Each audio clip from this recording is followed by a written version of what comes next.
Good evening, good evening, good evening. You know who it is, the Cat in the Hatch, Resident Fly Guy, your chief architect, Michelangelo, StarArchitects.com. I'm here live.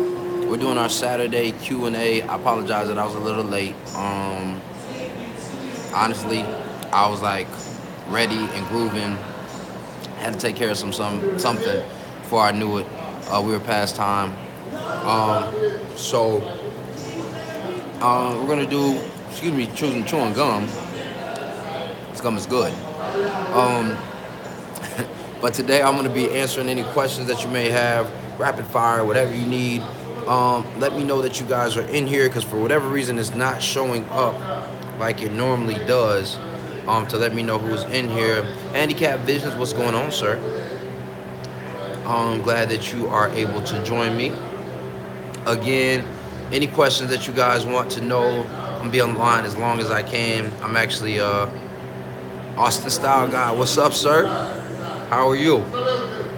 Um, so just so you know, I'm here at Trilogy Cigar Lounge, which is where I was doing some of my recording for about 6 months. That changed just because the frequency that I wanted to post. It was becoming a big ordeal to like transfer clothes here and doing all those things. So I decided to start doing it more from my home studio. I still got so much love for Trilogy Cigar Lounge. Show you a brief of how Trilogy is set up. Sorry you had to see that food right there. But probably one of the most beautiful venues that you will ever see when it comes to cigar lounges.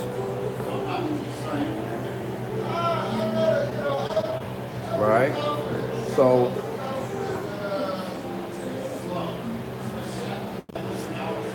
I'll be answering those questions. Mr. Visions, what's the average cost of a good hat?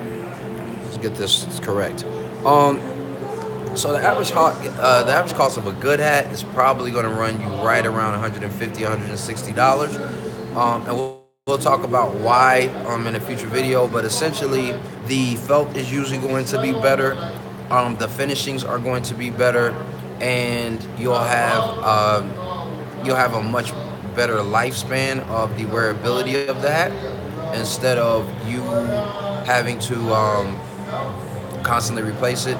So I started out first with like Brixby, which is a cool hat brand, but they were coming in at about $50 or $60. It wasn't bad, but like I noticed that they started like accumulating a lot of lint, a lot of like dust. If it ever got dusty or had anything that was minor done to it, it wasn't really recovering well. Whereas this hat, actually, I don't know if you guys can even see it anymore, but this hat I took to Texas, right? And when I took it to Texas, I put it into baggage check, right? I'm sorry, not baggage check. I put it through the conveyor belt at TSA. And when I put it through TSA, um,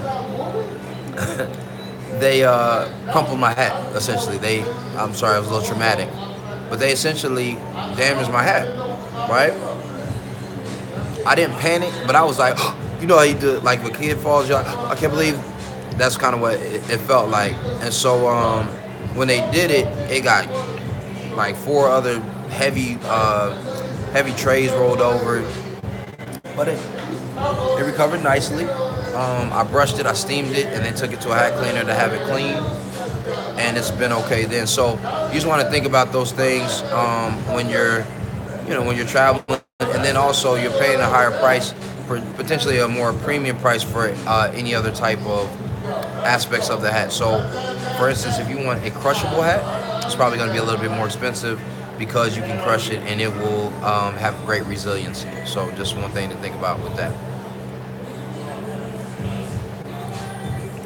Any other questions? Handicap Vision. I mean, you got me. And guys, if you have any questions watching the replay, because I know some of you guys are probably out enjoying this Saturday, by all means, leave them in the comment box, and I'll be happy to answer them offline.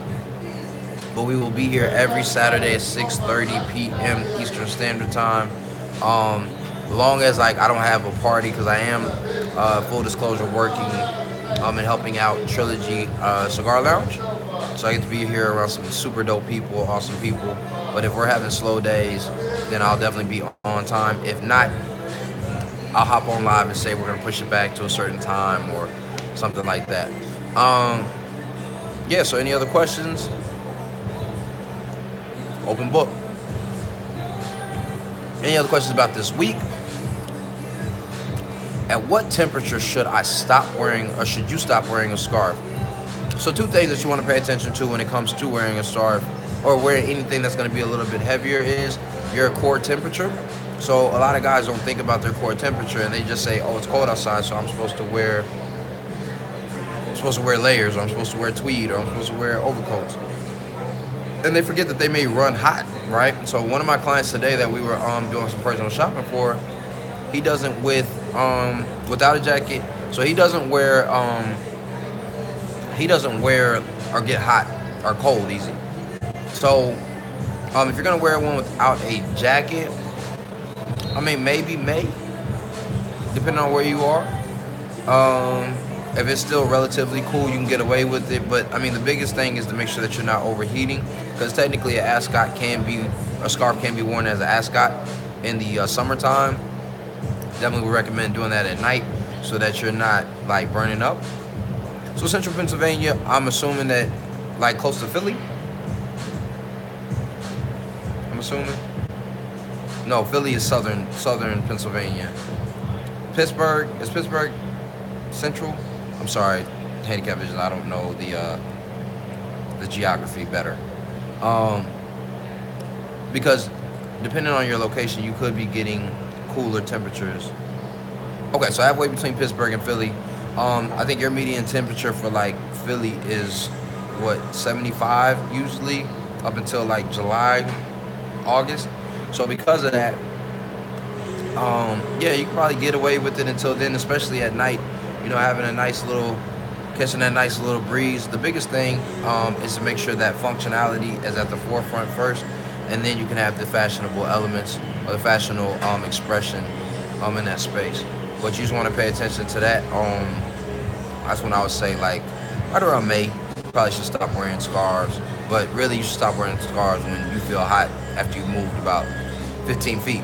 Like, man, why is it so hot in here? Because you got that scarf wrapped around your neck. You know what I'm saying? So what other questions you have? Handicap business that you here rocking with the best. I appreciate you. What kind of shirts do I like to wear in the summertime? So my favorite shirts to wear in the summertime are actually like cotton linen blends, with the cotton content being probably at about like 50 to 60%, and then the linen content, so actually I should say 55 to 60%, or like the cotton being a super lightweight cotton, like a Sea Island or a Egyptian type of cotton, just because it breathes well better and it looks kind of cool. Like that matted type of look always looks cool for the summertime. But I do love linen shirts. They're just a mother to clean. You gotta take them to the dry cleaners, and I prefer to just like launder mine on their own. And then oh, hold on one second. Have a great one, man. No problem, man. Look forward to seeing you again, hopefully. All right. See, so you guys are getting the real. But I'm doing this for you. Right? But yeah, so those are some of my favorite shirts. And then like I really love like how you can kind of pair and mix like more fun patterns, more fun colors. So I like wearing brighter colors in the spring and the summer. But lighter colors for me are often like more of a mauve instead of like a mint green, you know. What are my thoughts on chinos? Get you some chinos. I'm not really a big jeans guy, so I love chinos. I love all of the different types of elements that chinos can provide, whether they're light, heavy fabric, whether you have some go to hell pants, or as I call them, the fuck you pants. Whether it is you really being able to have something that's a little bit more dressy or dressed down, and then just the casual demeanor that it can be applied across the board for. So if you're doing business casual, it works. If you're doing just a relaxed casual, it works. If you're doing a street casual, it works. And there's all these different types of elements, and if you put them in those different veins, it's always interesting to watch how that actually changes the expression that you're putting on. So guys, I'm here for you. Any other questions? You know, Handicap Vision is out here making sure he picks my brain. Just saw some other guys join. Can you shout me? You can send me a shout out. Let me know where you're joining me from.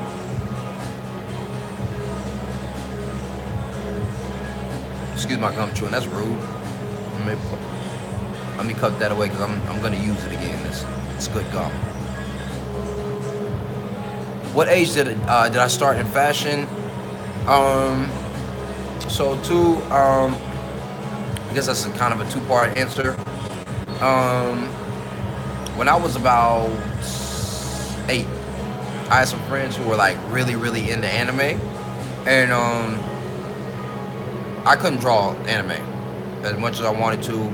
Both of them were doing like Dragon Ball Z, all types of cool stuff. I could never really draw it, so I would just draw the oval, and then would like draw the clothes. Like that's what my guy would look like, and it would have like the, like everybody else would be fluid, like they be doing this, I'd be doing this, right? So I started drawing and designing at that point, and then somewhere around like 9 or 10, Nike had a competition way back when where you could design a shoe and potentially have it manufactured by Nike, and they've done this a few times. Didn't win, but really started enjoying that creative process, and then kind of shelved it a little bit, and then got back into it heavily, where I was studying menswear and studying men's fashion around like 20. But for the most part, I've always been kind of into fashion. I just was more into sportswear, so like basketball shorts, and graphic design with t-shirts, those different types of things. So, how many outfits do you think one man needs to have a decent wardrobe? And guys, you also can ask your questions as well. Handicap Vision, don't let Handicap Visions hog all the questions. Handicap, you can keep on asking, though, brother. So actually, interestingly enough, today, me and my client, we just did the second part of his transitional style story, and so we were talking. Joseph, what's going on, baby? What's popping? Thank you for joining me. Just saw another new face join the conversation. Shout me out, or shout yourself out, actually, so I can shout you out here. Let me know where you're hitting me from. But yeah, question was how many pieces? So this client, I think we did 18 pieces. Now, when we did all the multiplication, that was gonna run about 4,063 outfits, right? If he just exhausted every type of element that we could put. Now, this is including belts and socks and shoes and all these different types of things. But Effortless Gent has a great ebook called what is that book called? The Lean Wardrobe. I actually have taken some cues from the Lean Wardrobe with the Effortless Gent, so make sure you check out his YouTube page. I'll make sure that I put that in the replay so you can see it. But he, I think he's preached about like 15 or 20 pieces, quality pieces. Because when you start multiplying, 4 shirts, if we think about it, 4 shirts times 2 jackets times 3 pairs of pants, right? So you got 4 shirts times 2 is 8 times, 4 pairs of pants. That's 32 pieces that you can actually use interchangeably. And I think that what happens for a lot of guys is we believe that we need all of these different types of things to really be creative. But some creators say that it's actually when you're dealing in a space of lack that true creativity can really express itself. And I'm kind of having to do that right now. I'm about to get rid of a lot of my clothes. So pay attention, because I'm actually going to be putting that on like a Shopify or I'm probably going to put it on eBay, Shopify, Grailed, and on my Instagram channel, so you guys can take advantage of those things. But yeah, I mean, it doesn't really require a lot to do it, but that also doesn't mean that you can't begin to curate a wardrobe that you like love, and that you can't have like 100 pieces, as long as those 100 pieces you love. Like, you have no problem walking into your closet and saying, I want to wear this today just because that's how I'm feeling. Always consciousness first. Then you construct your wardrobe to communicate the very best to yourself. Joseph, you got any questions, bro? How's your transitioning happen? happening? How is your transitioning happening? Um,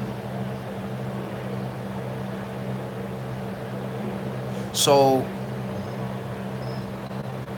so Corey, so let me answer. I almost had a debacle right there. We're back. Could have been bad. Thank God for the lab. So first question, what do you about hat?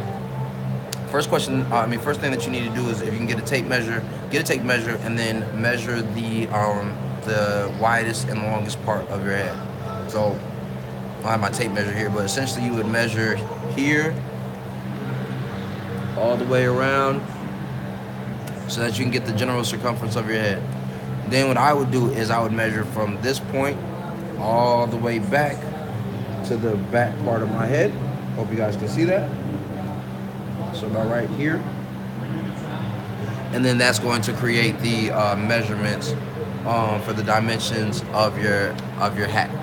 And then once you understand that, generally speaking, it'll be like 59 for the circumference, and then you'll put that on. All right. And then yes, I still am designing for M. Andrew kind of, but that's not the forefront for this year. At the forefront, it's all about it's all about building this YouTube brand. So I'm about to help this customer. Hold on, 1 second.